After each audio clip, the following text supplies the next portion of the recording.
Hello everyone, my name is Jason Saunders and I am the Vice Chair of the Voices Neighborhood Council here in South Los Angeles, and I'm making a little video here hoping that it sparks some interest and some awareness in the greater Los Angeles area, and maybe out there is someone who will help us and someone who will be an ally for this thing that's very important to us, very important to our community. We're located in South LA, a little south of Exposition Park, USC area, kind of right up against the 110 freeway. And in our community is a brownfield, and this brownfield has been toxic and polluted for some 65 years, and it's slated to become a park. And you think that a community that is park poor would be very much in favor of a park. And we are. We do want a park. We want a park very much, and we want a sustainable park. But unfortunately, the city has produced a design that is overly concreted and fenced and counter to what the community desires. And yeah, so let me talk a little bit about that. So here's the location of the park, and it's located at 5800 South Figueroa at the intersection of Figueroa and Slauson. Here's Slauson right here, and it's immediately adjacent to the future Metro rail-to-rail active transportation corridor, which is something that everyone around here is super happy about. This is an opportunity for us to get exercise in a place where it's not always easiest to get exercise. There's not space to do it, and a place where it'd be safer to ride a bicycle, where it's not always safe to ride a bicycle. In our neighborhood council district, there is only one little sliver of a bike lane on Hoover that goes for like 6 blocks. Other than that, there's none, not one. So here's the location of the future park, and you can see here's next to the DWP substation. And what the city's planning to do is put a fence all around it. Instead of connecting it to the bike / jog path, there'll be a fence around it, counter to what we've asked for. We've asked for connectivity. Here's what it looks like now. It's a brownfield, fenced off, barbed wire, no access to the public. It's been that way for a long time. A little bit about the history of the parcel. It's a former LADWP pumping station, where they pump water, I guess, and in this pumping station they had an underground fuel reservoir, about just shy of 900 barrel capacity of fuel bunker oil, and unfortunately this oil reservoir leaked, and it contaminated the land with lead and other petroleum products, arsenic and related things. And this was a city facility, so it was the city of Los Angeles that polluted this land. In 2004, to the Department of Water and Transportation's credit, they did an environmental assessment, sampled the soil, found out where the concentrations were, and 5 years later, in 2009, they excavated the soil and removed much of the contaminated soil up to 17 feet around the area where it was polluted, and then replaced this with clean, good soil. And in March 2021, the DWP started exploring the opportunity to license the site to the Department of Recreation and Parks to become a park after they had remediated the site. So far, this is all good. This is all to the DWP's credit, and we're very thankful to them. This is the right thing. You guys did a good job here, at least in the last 10 years or so, not so much 65 years ago. but you're on the right track. Thank you so much. So almost immediately after that, they went to transfer this land to the recreation parks. The recreation parks reach out to our neighborhood council and asking for feedback of like what kind of park do we want to see. And the preponderance of that feedback was that we wanted a green space.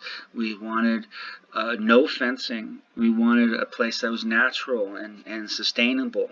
I remember writing a letter to the recreation parks asking for it to include native vegetation that had, butterfly habitat. Our western monarch is endangered, and we need little way stations so that they can make their way back to Mexico. So this is a screenshot of the minutes, and you can see in there, these minutes we say we want a green space and we want no fencing. Here is a screenshot of Daryl Ford's screen. Daryl is an employee of the Department of Recreation and Parks, and he was the gentleman who reached out to our neighborhood council. And you can see here on the left-hand side, the left column, is the input that they received, and on the right-hand side is some amenities that they suggest. And you can see the number one item on their input is avoid hard space. The next item is we want a natural space, and we want it to be adult focused. There's a few playgrounds in the area that are small parcels that are pretty much for children, so we wanted a space that adults could use. We wanted storm water capture and drought tolerant species. And to their credit, they did do that, but none of them are native. It would be nice to have some native areas to eat and no fencing. So here in September 21, you could see that the Recreation and Parks is going to do another meeting. They didn't come back to us. They say they did. But I've spoken to several of our neighborhood council members. Nobody remembers them ever coming back. And we don't have it in our minutes. We don't have a record of it. They never returned. Here's the design the city produced, and at first glance it doesn't look so bad. There's some trees there. There's like a little amphitheater. This is supposed to be an amphitheater, but then it's like concrete. But if you take a closer look at it, you see like, wait, these are really large trees. Like, how large are they? Well, here's the part. Here's the restroom that they propose to use. You can see here it's 24 feet 10 inches. It's just shy of 25 feet. So here's the restroom right here. So what happens if we take that restroom and superimpose it over these trees? So you can see that what they're saying is that these trees are going to have a 50-foot canopy. But I looked up from the report the name of these trees, and there's a Kahiput tree and a Brisbane box, both non-native. They're from Australia, but their canopy range is 15 to 25 feet. So the max canopy is 25 feet. So if you look up here, the restroom is 25 feet, but they're showing it being twice as large. A 50-foot canopy, which is just a lie. It means this whole thing is a lie, and you can repeat that throughout. It's going to be much smaller, and they'll be mostly hardscape. So let's strip away the trees, and this is what it looks like without trees. This is all from their plan that they submitted. So the bulk of the park, like 45% here, this is all concrete. They want to put an amphitheater, but it's not an amphitheater like you might think. It's a concrete slab with some benches. There's no sloping. There's no, at least not from the plans. It's just concrete. So all of this is concrete. Just concrete. And they have some controlled access fencing. And again, on the south side is going to be the bike path. But people from the bike path can't get into the park. There's an 8-foot tall steel security fence there as a barrier. So this is all kind of hard to see. What I did is I took all the hardscape and colored it red. And a friend of mine did an area calculation for me. He's an architect. And he found that this was 75% hardscape. Everything in red is 75%. And if you add in these little exercise areas, it's probably 85%, so 10%. So this design is majority concrete and pavers, majority hardscape. And again, what was our number one feedback here? Avoid hard space. And we want a natural space, stormwater capture, drought tolerant, and no fencing. They kind of missed the ball. Here's an image from the report that Rec and Parks released. And this is the actual image, like this very same image. This is what they want to surround the park in. It's like this, it's very institutional. It's very unwelcoming. It says, "Don't come in here." That's what it says visually.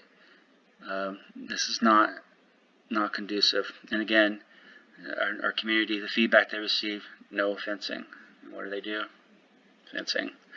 Here's a screenshot also from the report. This is the gate.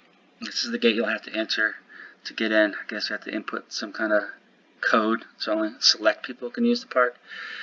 Nobody from the bike path can use it. But look at this. This looks like it belongs in a prison. This is the type of gate that I would expect to see at a prison yard. There's another detail of the fence. Anti-climb. But you know people are going to still climb this. The people that you don't want to get in there, that you want to create this secure area, they're still going to get in there. And what you're going to do is you're going to keep out all the people from the community, the families, people you might want to come in there, and create a little private playground for those people. And this is the lockbox next to the gate, so they'll have to go through that in order to get into the parcel. Yeah. So the report says that right here it says the design for the park was done with the input from the surrounding community, including the local neighborhood council.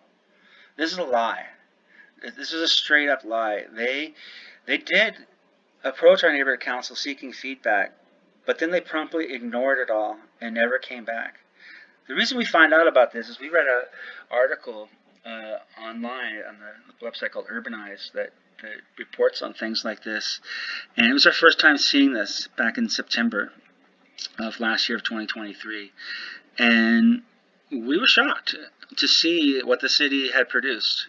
They completely ignored everything we said, and designed their own thing, which is something that we don't want. It's like opposite. It's like completely counter to the feedback.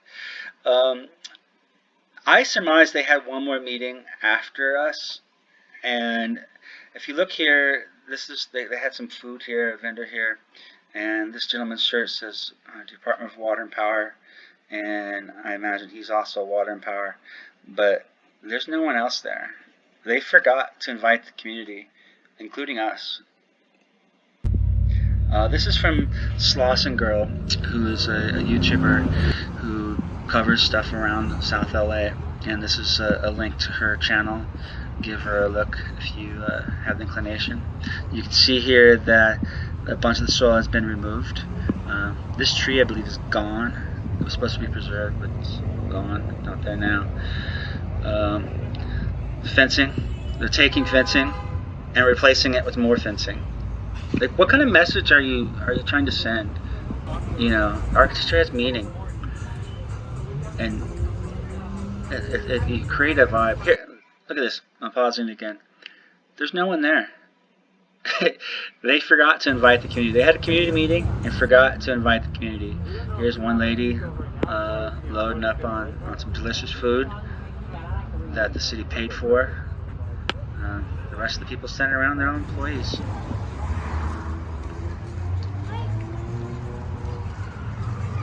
There's like two people. Yeah. Okay, so what does the neighborhood council want? Like, we want a sustainable design. We want more trees, principally. There's to the credit, there are some trees in this park, but not nearly enough. The majority of the space, the footprint, is hardscape, and we feel you can use a lot more trees. And there's a reason for that. Trees have a psychological benefit. They're calming. They reduce stress. They increase mental well-being. These are all like documented studies about the benefits of trees. There's plenty of studies out there. And as you'll see in the next slide, South LA has an access problem. We just don't have as many trees. They also have sociological benefits. They reduce crime, and there's been a few studies. I cite one, Figueroa and Slauson, which they study urban areas that have more trees and urban areas that have less. And as you might guess, the urban areas with more trees have less crime. And why is that? Why would you have less crime and more trees? Well, where there's more trees, those are generally more walkable communities, and there's more people out. And when there's more people out, more people around, criminals feel less inclined to commit crimes because they're going to get caught. There's witnesses. It's good to have people out. Trees are also calming. They, like I said, in the psychological benefits, they reduce anxiety and they reduce stress. Well, if people are feeling calmer, then they're less likely to be angry, and anger is a precursor to committing a crime. Trees also reduce pollutants in the air. This is documented, and we all know this. We learned this in elementary school. More green environments reduce air pollution, air toxins. They take out ozone, nitrogen dioxide, the particulates. This park will be located next to the 110 freeway, which is a heavily polluted corridor. And this park has the capability of removing these particulates from the air. They also absorb carbon dioxide and greenhouse gases.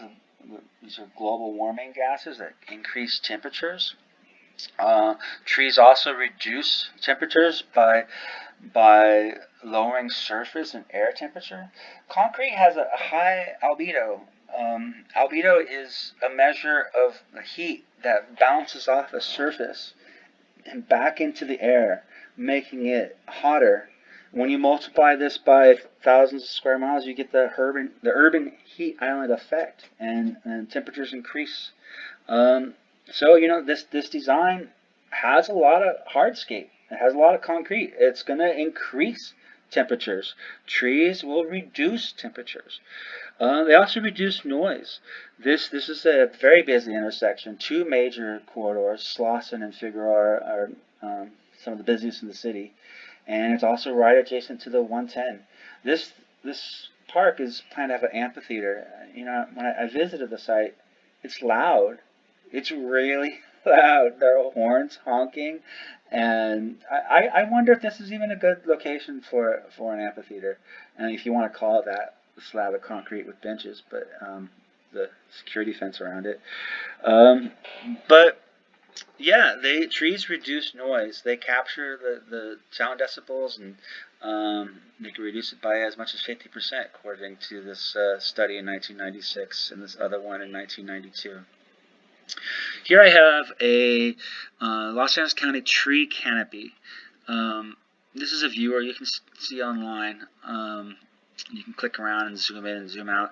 But you can see that the bulk of the tree canopy in Los Angeles is, up in the Hollywood Hills, Beverly Hills, Malibu, down in Pacific Palisades, and Pasadena, La Canada, Framers, like these areas, West Side, Santa Monica.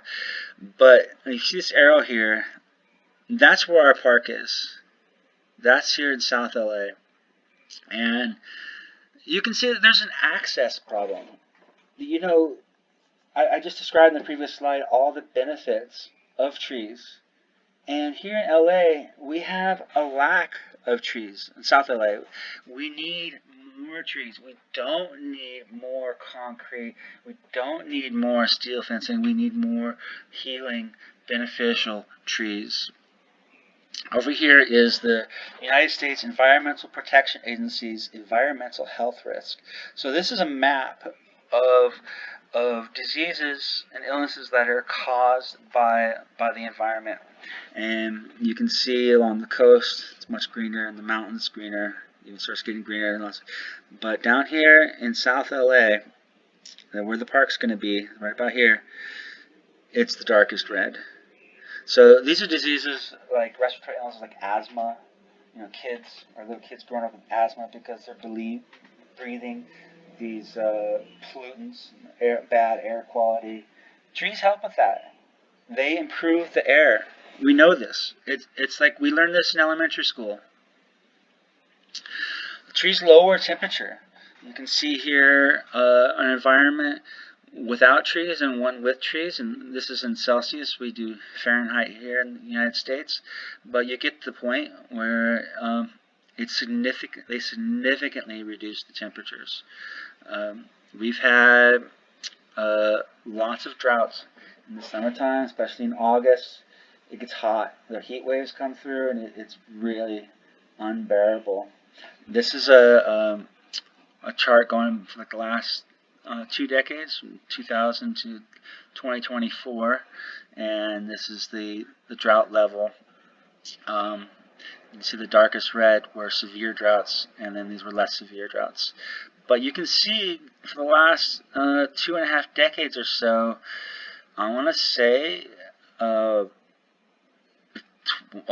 of the years, just quick glance here, the vast majority of them have been droughts. And so we have like a severe drought issue.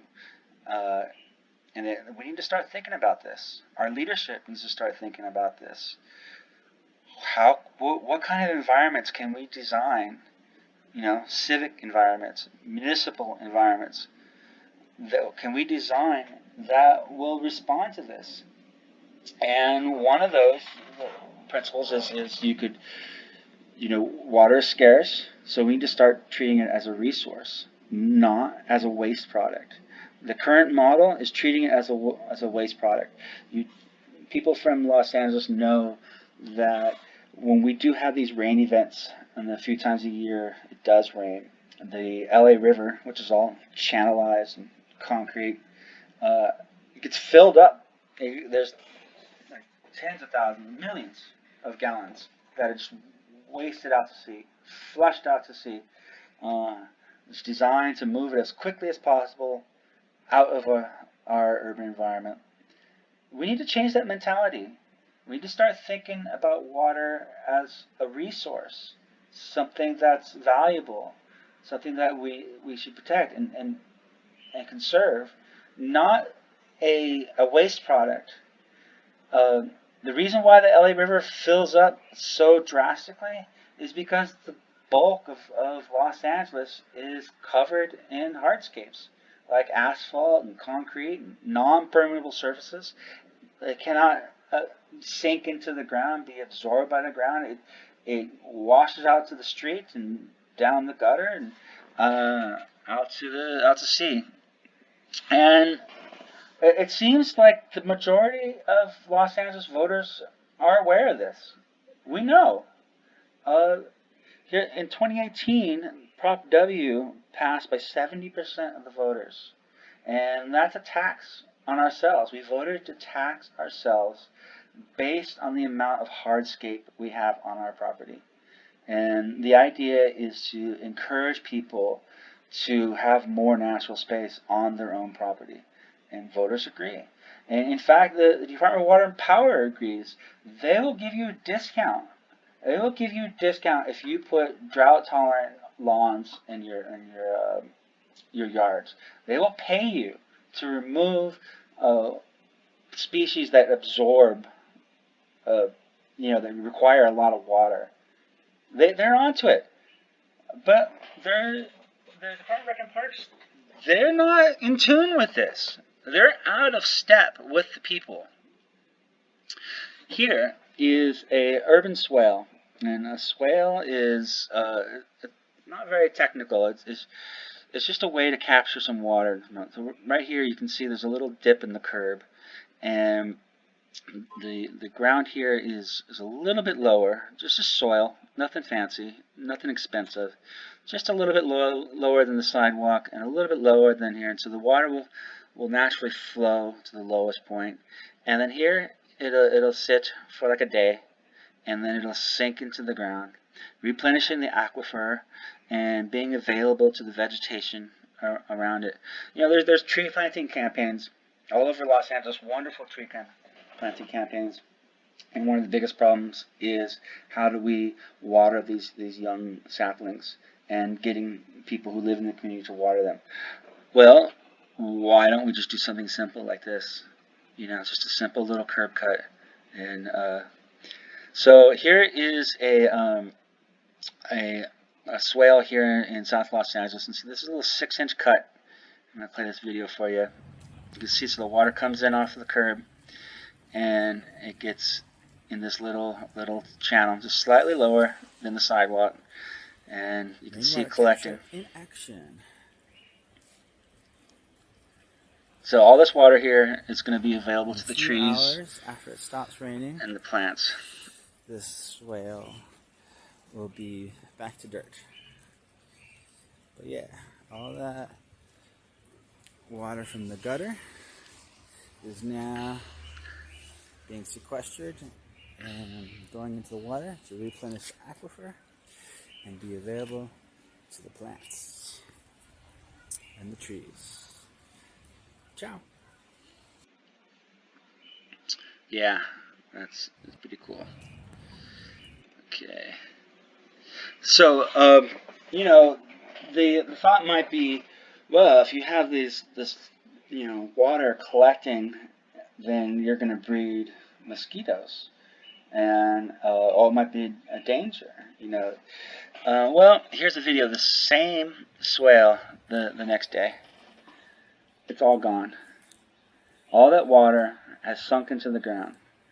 It's been sequestered and captured in the plants, into the ground. It's available for the trees, and you know, it's there in the ground. It's not wasted. Here's just a little park here. It's mostly green. In fact, I think probably is a little bit too much concrete, but I just grabbed it to show what a mostly green park might look like. This image here, this is from Augusta Hawkins High School. They have a healing garden.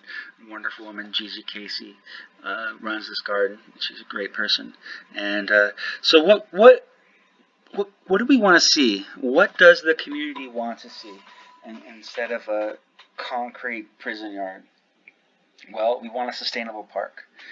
What is a sustainable park? Well, it uses minimal hardscape, minimal concrete, minimal asphalt, minimal built structures, just as natural as possible. And it's probably cheaper than all that concrete, honestly. We want rainwater capture, so the water that lands on the parkland, that lands on this parcel, stays on this parcel. That on the parcel itself and around it, like, stays on the parcel and gets sequestered into the land, and like I said, replenishes the aquifer and is available for the trees and plants that are on the parcel. Using native species.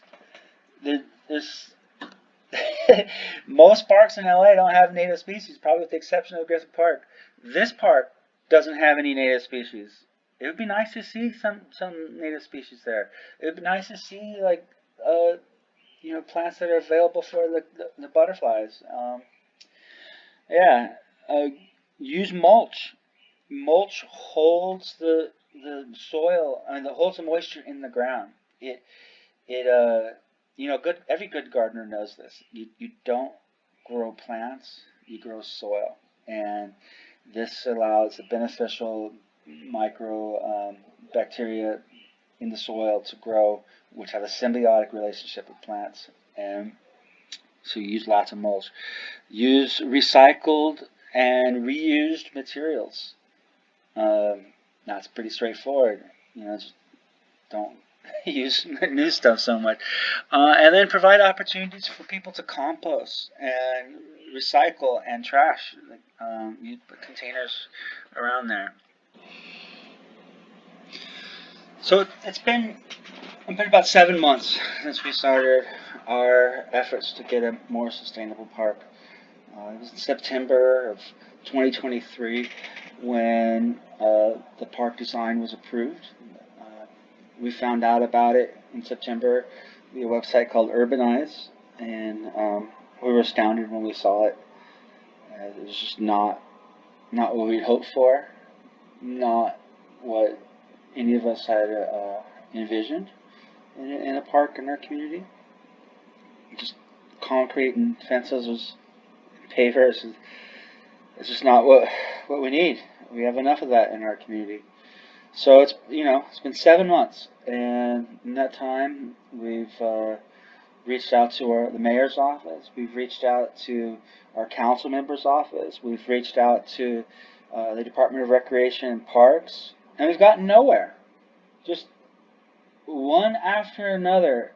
It's just been like roadblocks, and it's been incredibly frustrating trying to interact with our city. And I get why South Los Angeles has the lowest voter turnout in all of Los Angeles by far, and it's because a lot of us are disillusioned.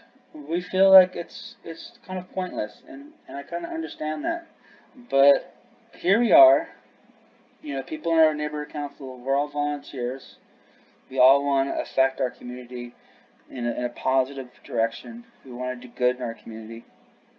Um, we've sent, Mr. Price, Councilmember Price, if you're listening to this, and I really hope you are, please have a conversation with us. We've sent now 4 requests to speak with you. All of them have been ignored. We've sent dozens of emails, probably to 6 or 7 of your staff. All of them go nowhere. It's almost as if like they've been instructed not to speak to us, and it just begs the question like why? We haven't been aggro. These are perfectly reasonable concerns. We've been respectful and professional in all of our communication, and yet it's just a roadblock, and it's just a block. Mr. Price, in your newsletter, you tout how sustainable you are and how you're bringing parks to South LA, and here you are, not even wanting to like have a conversation with your community. Everybody on the neighborhood council, we were elected too, and we all want the best. We all have good intent, and I hope you do too. I like to think you do. So please, have a conversation with us. Let us, I think I did a pretty good job here explaining the issues and what we'd like. We're gonna reach out to the Department of Recreation and Parks and see if we can get this agendized. And the window is closing on when we can affect positive change on this. It's just a brownfield now, just like it's been for the last 65 years, polluted by the city of Los Angeles, publicly owned. When Daryl Ford came to our neighborhood council in 2021, he said in one of the meetings that he could have a park construction ready within 2 months after design was approved.